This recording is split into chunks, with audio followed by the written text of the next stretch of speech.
اللہ کی محبت کی انتہا یہ ہے کہ جب اس کا بندہ دن بھر گناہ کرنے کے بعد رات کو سوتے ہوئے اس سے تہجد کی توفیق مانگتا ہے تو وہ رات کے آخری پہر اسے اپنے سامنے جھکا لیتا ہے۔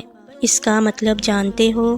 وہ اسے ان لوگوں میں شامل کر لیتا ہے جنہیں اس پہر سننے کے لیے وہ پہلے آسمان پر آ جاتا ہے اور پکارتا ہے کہ ہے کوئی مجھ سے مانگنے والا کہ میں اسے عطا کر دوں۔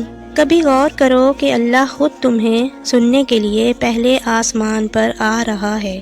پھر بتاؤ، جس اللہ کو تم اتنے عزیز ہو اسی سے بدگمان ہو، جس کی محبت کا کوئی شمار نہیں، اس کے فیصلوں پر شک کرتے ہو، جس کی رحمت اس قدر وسیع ہے کہ وہ تم پر نچھاور کرتے ہوئے نہیں تھکتا، اسی اللہ کو مناتے ہوئے تھک گئے ہو۔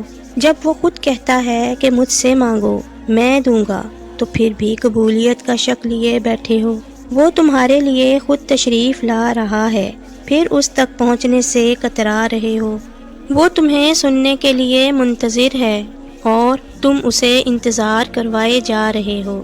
اسے تمہاری آواز پسند ہے، تبھی تو تمہیں سننے آ رہا ہے۔ تو پھر بتاؤ، جس کی آواز اسے پسند آ جائے وہ اسے خاموش کیسے دیکھ سکتا ہے؟ جس کے بولنے سے اسے محبت ہو وہ اسے کیسے بولنے کا موقع نہیں دے گا؟ وہ تمہیں یہاں تک لایا ہے کیونکہ اس نے سب ایسے ہی چاہا تھا۔ اگر اسے تم پیارے نہ ہوتے تو وہ کبھی بھی تمہیں تہجد کے سجدے تک نہ لاتا۔